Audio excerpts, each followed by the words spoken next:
Welcome, everyone. I am Dorie Clark, and I am here as part of Newsweek's weekly interview show, Better. I'm here with Robert Cialdini, who is the author of the seminal book, Influence, the Psychology of Persuasion. Today, we are going to be talking about cultivating influence and how you can do it. Bob, so glad to have you here. Well, I'm glad to be with you, Dorie. It's been a while, and I'm enjoying the opportunity. Yes, thank you so much. And welcome to everyone who is here tuning in and joining us. Please feel free to type into the chat box and let us know who you are, where you're dialing in from. And please feel free to add in your questions for Robert Cialdini because we will be taking them live. So the first question that I have for you, Bob, is your book, Influence, originally came out in 1984. It has sold, I see on the cover, 5 million copies, which is kind of extraordinary. You have just added 220 pages to this book. What, if you can give us a sense, what have you added to it? What more needs to be said about influence that you were tempted to go back in and add to your classic book? Well, for one thing, the research has developed, evolved, and mushroomed in persuasion science in the 14 years since the last edition of the book. And it seemed to me there needed to be an update of just what we knew about how the influence process works and how to engage it. That's one thing. The second is what I just said about how to engage it. One of the things readers of the previous editions would say is, we understand these universal principles of influence that you've told us about. We would really appreciate it if you could give us the exact wording that we could use to harness the power of those procedures, those principles that you're saying are universal to getting effective influence outcomes. So there's a lot more of specifics of how you launch these principles, how you harness their influence so that it flows to you in the particular situation you're in. And then finally, the biggest change is that I've established a seventh universal principle of influence. I only had 6 in the previous ones, but it was very clear on the basis of the research that I saw and also what I was seeing around me that there's a 7th principle that I was missing. It's what we call unity, and it's the ability of a communicator to convince an audience that he or she is one of them, not just like them in preferences or styles or tastes or something, but has a common membership in a group that they use to define themselves, that they identify themselves with. And I'll give you a quick example of what I mean and how powerful it can be. There was a study done on a college campus. Researchers took a college-aged young woman, had her stand in a very heavily trafficked portion of campus, and ask students passing by to contribute to this good cause. And she was getting some donations. But if she added one sentence, she more than doubled the contributions she got. And the sentence was, "I'm a student here too." In other words, I'm one of you. I'm of you. It's not just I'm similar to you as some kind in the category of student. No, that's not what we're talking about. We're talking about categories that people use to identify themselves with. If you were asked, well, so who are you? What do you? Well, I'm a student at this school. Well, that if she says I'm there too, 250% more influence that you can measure in terms of contributions to a good cause. The good cause wasn't enough. The similarity of age of this young woman wasn't enough. She had to say, "I'm of you." And that changed everything. That's so fascinating. Thank you very much for sharing that. We're here with Robert Cialdini. He is the author of the book Influence, the Psychology of Persuasion. And we want to greet some of our terrific viewers who are joining us today. We have Michael from New Jersey, Kendra from Maryland, Marion from Atlanta, Carolyn from DC. We have Cheryl from St. Paul, Saroj from India, Stacy from St. Petersburg, Vicky from Texas, Anthony from England, Sue from Cincinnati, and many more. We're so glad to have you. Please feel free to type your questions for Robert Cialdini into the chat box. So, Bob, something that I'm curious about, you have been talking about unity, which is the seventh principle, the new principle of influence. This is a time, of course, where there's a lot of political divisions. There's a lot of talk about bringing people together. I can imagine that the principle of unity is something that might be a bit of a double-edged sword, that for people who are interested in diversity, who are interested in being inclusive of differences, we might tend to worry, how might the unity principle be used or misused? Could you talk a little bit about that? Well, the one that is regrettable right now is on the political front. We're seeing that parties and the memberships inside those parties are more committed to loyalty inside the group than they are to some sort of mutually positive direction forward. There was a study that showed that if you people who are members of one or another political party, it works for both the same way, are told that a politician of their party has evidence that he or she was committing a campaign violation, campaign funding violation, under what circumstance, to what extent would you try to suppress it rather than tell the truth about it? And the finding was, the more committed you were to the party, the more likely you were to choose loyalty to the party against truth, right? Against honesty. And when the researchers investigated why that was the case, there was a regrettable reason. It was that people felt that if somebody associated with them was found to be criminal, it would affect their reputations. So they were doing it out of self-interest.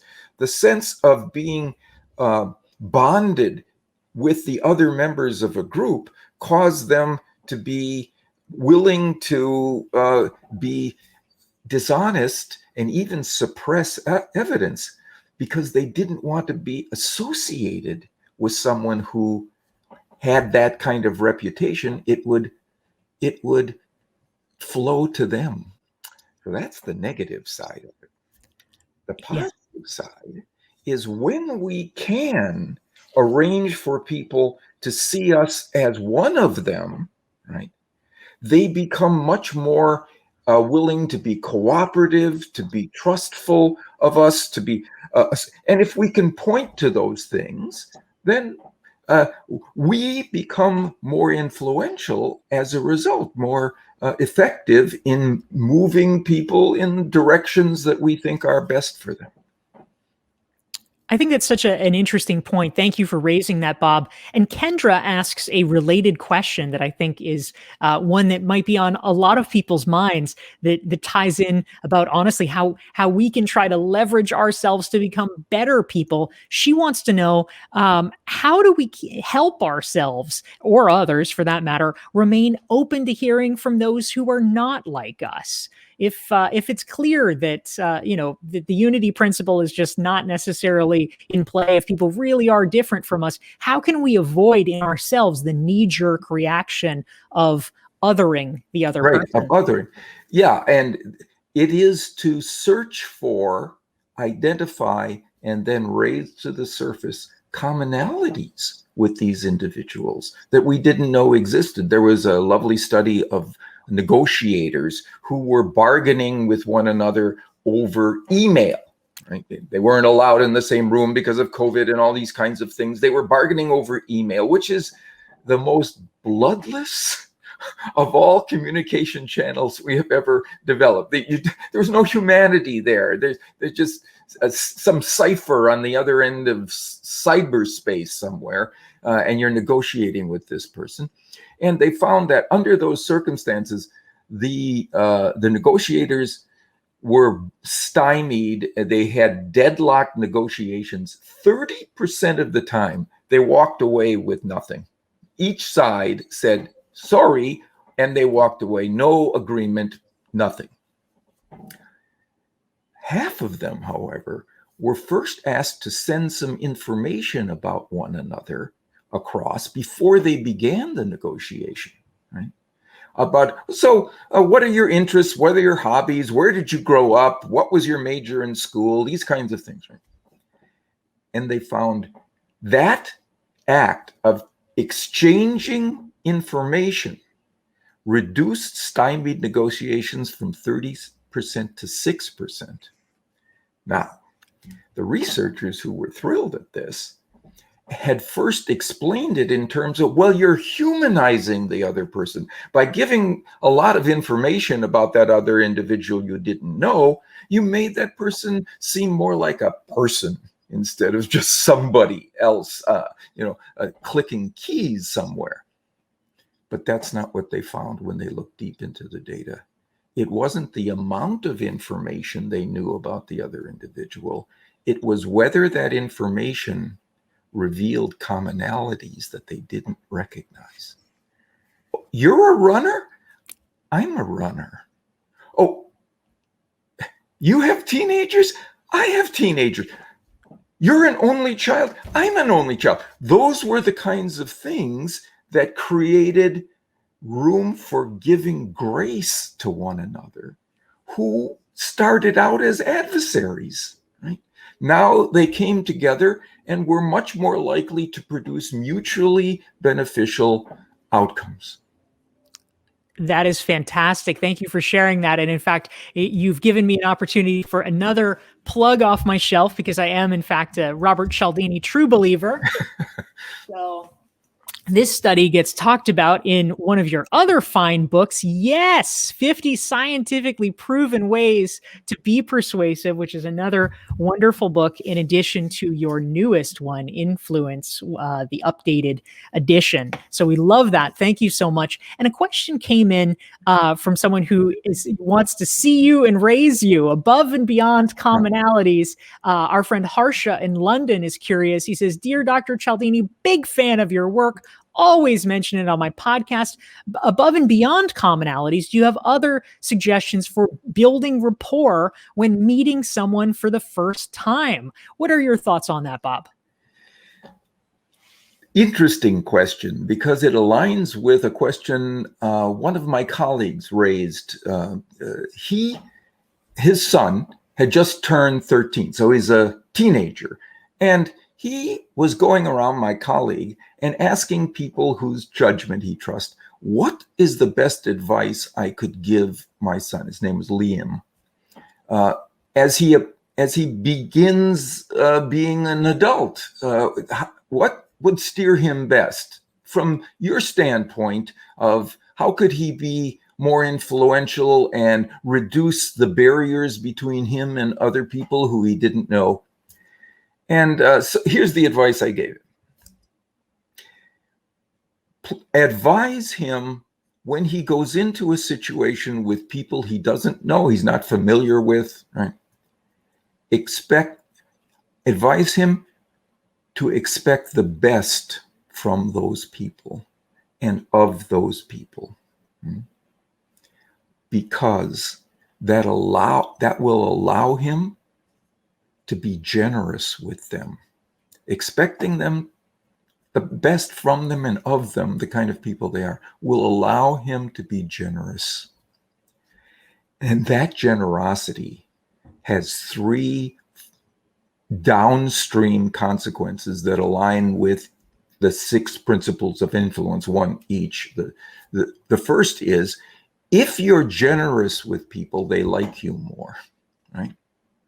Secondly, if you're generous with people, by the principle of reciprocation, which in all human society says we want to give back to others what they first give to us, those people will now be generous with you.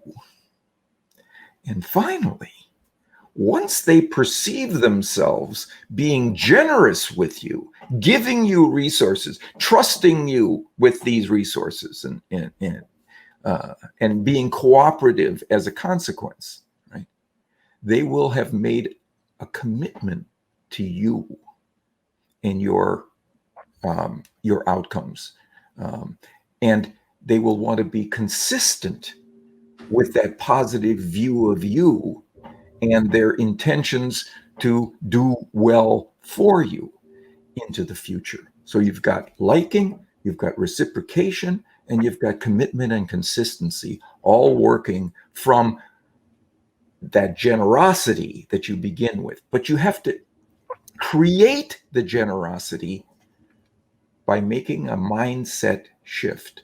Go into every situation where you don't know anybody initially, expecting the best of them. It's powerful advice. Thank you very much.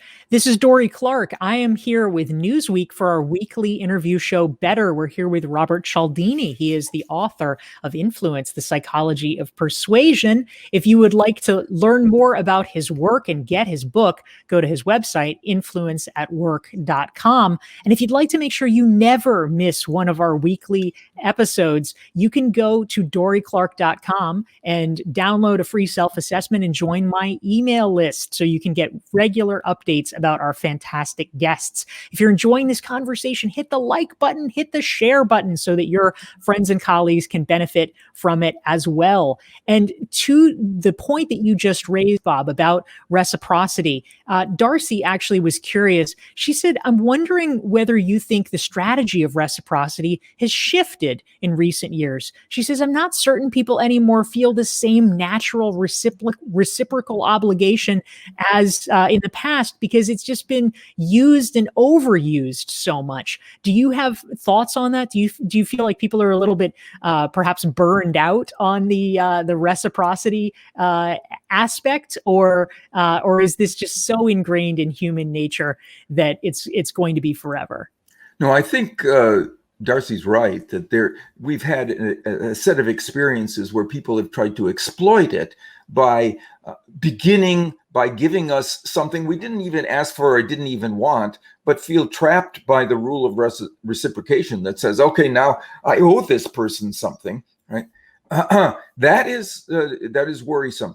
But I would not advise blanket rejection of this sort of thing. A lot of people do want to begin an interaction or do want to be helpful, give us benefits, advantages, new information that we didn't have, and so on, in an honest way. We don't want to block ourselves away from them. It seems to me the key is to go ahead and accept those positive features, but not to react as a sucker, right? When we see that it was a trick or a device, some sort of artifice designed to get us to do that sort of thing, then the rule for reciprocity says we have to give gifts or services or favors to people who give us gifts, favors, or services. It does not say we have to give gifts, favors, and services to people who give us tricks, who trick us. The rule doesn't say that at all. So we should accept, but then verify, accept and verify whether that was really something or whether it was designed to trap us into a positive response. And at that point, feel welcome to walk away without a tug from the rule of reciprocity that says, no, we're not obligated to give back to people who try to trick us. Not at all. That's a really important distinction. Thank you for that. And we all, over the past 14, 15 months, have had a pretty unique experience living through COVID and having everything shifted to the virtual world. So much of our experience now mediated through Zoom and video calls. And so Philippe had a question that I think a lot of people might be wondering about, which is, are influence principles different in the digital space versus the real world? What are your thoughts, especially coming out of the pandemic? Yeah, that's a question I've been concerned with. And actually, that's one of the reasons I wrote the book, because when the last edition, there wasn't really a viable digital space for commerce. There now is a flourishing such space for commerce. And there was a study done that looked at the question. It was, what they did was to look at 6,700 e-commerce platforms for A/B tests to see which features they could turn on or off in A/B tests and had the biggest impact on conversions from prospect to customer. And what they found was there were 29 different features or factors that they looked at in these A/B tests within them. And some of them were economic factors, like, is there free shipping? Some of them were technological factors. Is there a search function? Some of them were persuasive functions. Was there a call to action line at the end of the appeal? These kinds of things. All right. The top 6 were the 6 universal principles of influence. The platforms can change, but the ways in which we are built, the things that are part of the human condition, don't change in 14 years, since there has and has not been a digital space.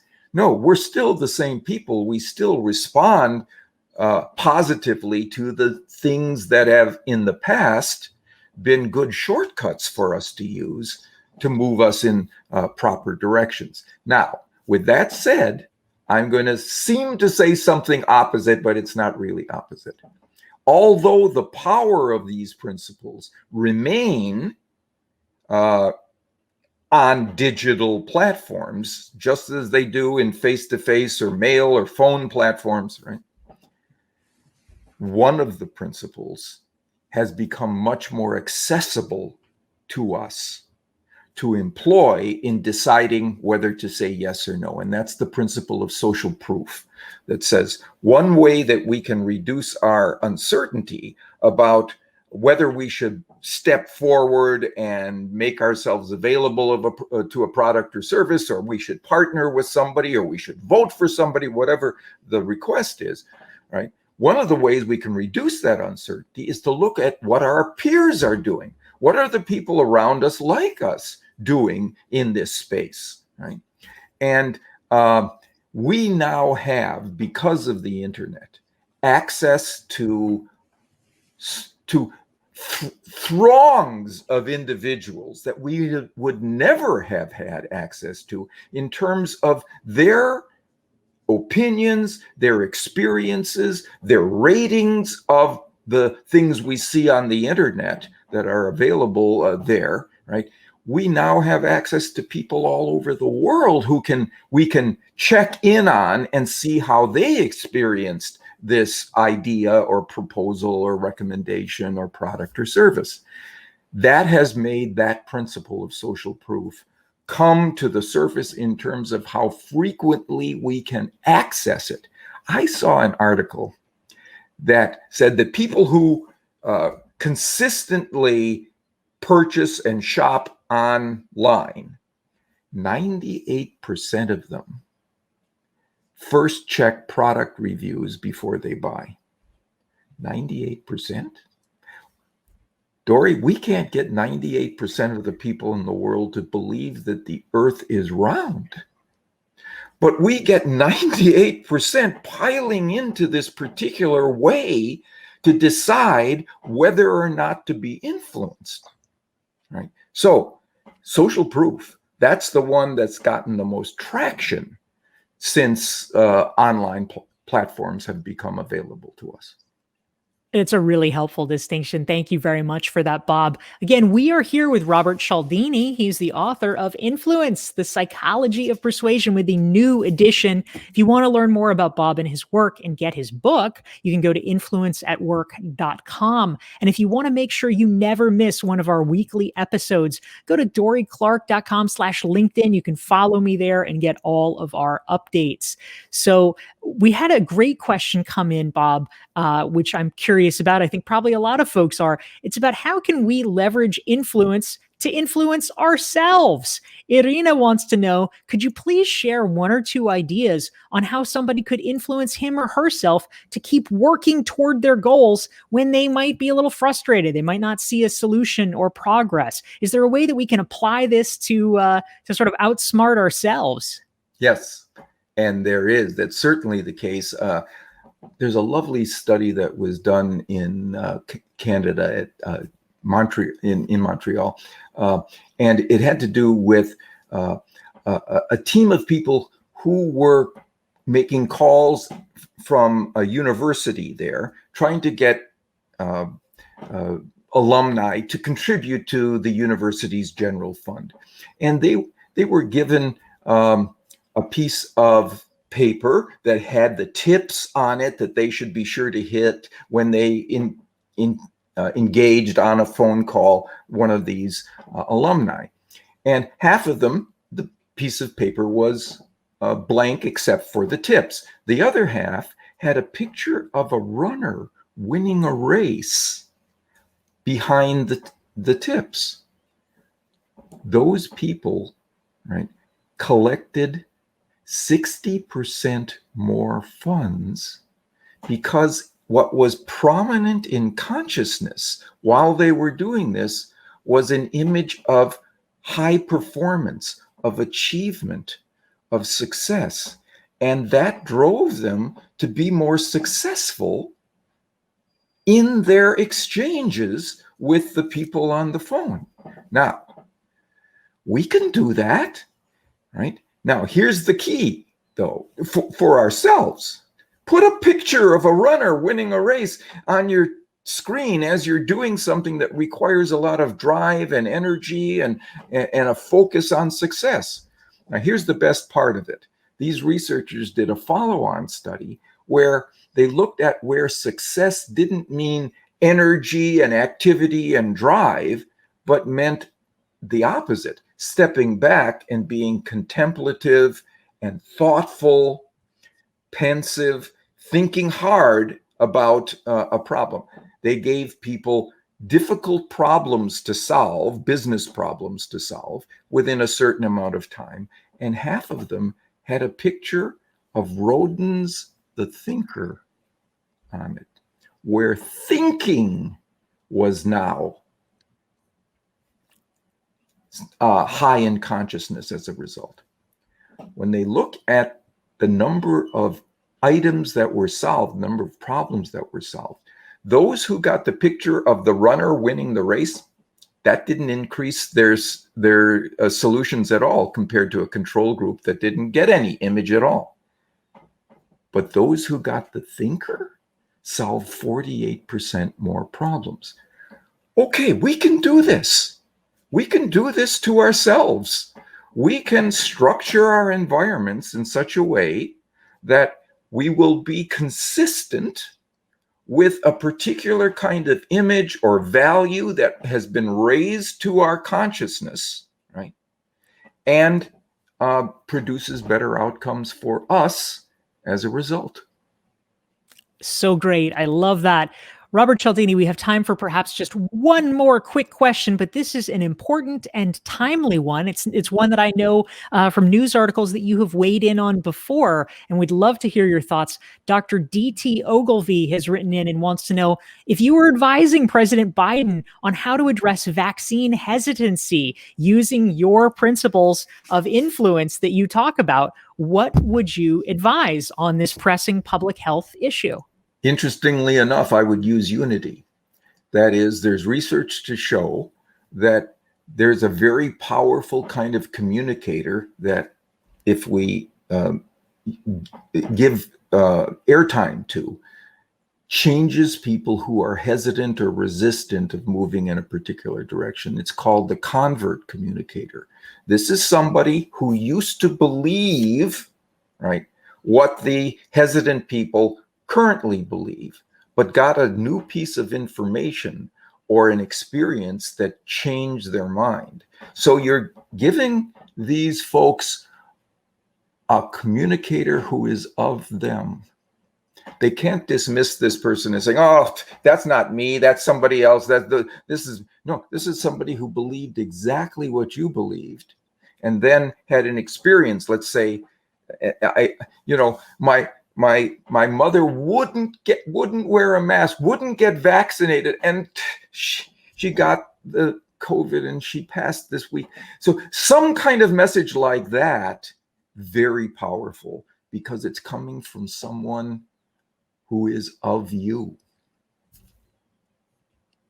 Such a powerful point, and very important in today's context that is often so polarized. We have been talking with Robert Cialdini. He's the author of the new edition of his seminal book, Influence, the Psychology of Persuasion. You can learn more about Bob and his work and get your copy at influenceatwork.com. This is Dorie Clark on behalf of Newsweek. We are so pleased, Robert Cialdini, to have you here, and thank you all for tuning in.